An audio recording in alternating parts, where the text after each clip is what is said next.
Hey, I'm going to go over our market research project that you are starting today, just so you know exactly what you're supposed to do.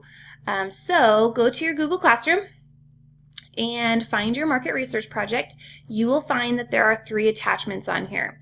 The first attachment is your rubric. Basically, what you're going to do is you are going to create a business idea. This says using the assigned business card. I'm not going to do that. You guys can come up with your own business. But basically, think of a business that you would want to create, and you're going to conduct market research to see if that business would be successful or not.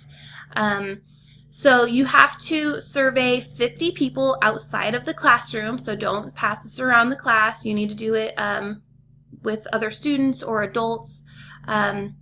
From there, after you survey them, you're going to collect and analyze the data, and then you're going to create a 5-minute presentation telling about your business idea, the results of your survey, and then conclusions based on the data that you collected. So you'll see here the first part is creating that survey.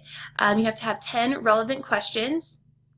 Then you're going to analyze the data. You have to put that into charts or graphs, and then your presentation will be at least 5 minutes, include what your business is about, the data, and then the conclusions that you found. So I gave you a couple of examples. The first thing I want to show you is my survey. So my business is called Iced Up, and it's going to be a snow cone business.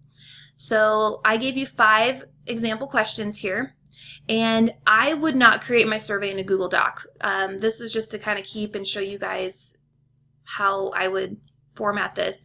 I would create my survey in a Google form. So if you just do File, New, Google Form, you can ask these questions and then share your survey that way. What's great about a Google form is that it will analyze the data for you and actually create the charts for you as well. But you can use these questions as examples. You have to have at least 10, so you're going to have to come up with 5 other questions on your own. But I did age, gender, desire for a snow cone store, how much they would be willing to pay, and then the favorite flavor. So after I surveyed all my people, I created my Google slide presentation. I've got my business logo on here, my business name. I then tell you about my business. We're going to sell snow cones. This example is pretty rough. I completed this probably in about 5 minutes. You guys have plenty of more time to work on that, so it should be a little bit better than what I have here.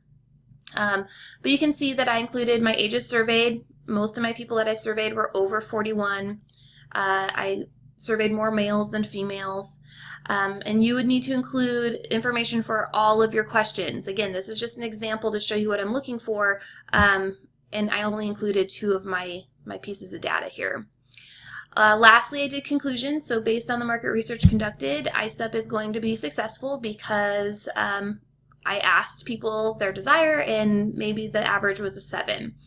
From there, the most favored flavor was grape. So I'm going to make sure that I sell grape flavored snow cones in my store because that is the favorite around here. If I'm not selling what people want, I'm probably not going to be successful. So I'm going to make sure that I meet those needs.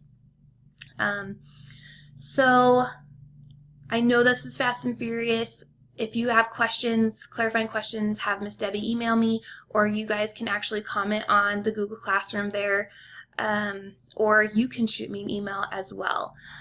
So I have it planned out. Let me go back here again. I have it planned out for you guys to work on your survey today and tomorrow. You can see here, let me get rid of my other calendar on here.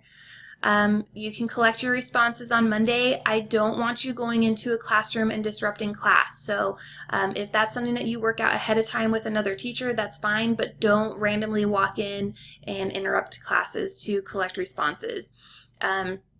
With the Google form, you guys can send a link to all your friends. You can carry your Chromebook around and have people answer on your Chromebook.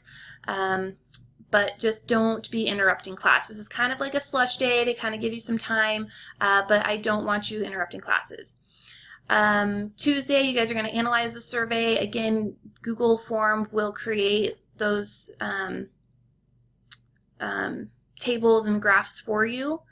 And then you're going to create your presentation on Wednesday and Thursday next week. And then I will be back with you guys and we'll present when I come back and meet with you guys on October 8th. So we'll do 2 days of presentation there. So that's kind of how I have it outlined for you. If it needs to change, I'm flexible, but I think that you should have plenty of time to work on that. So again, if you have questions, feel free to ask, but I think you'll be great. See you guys soon.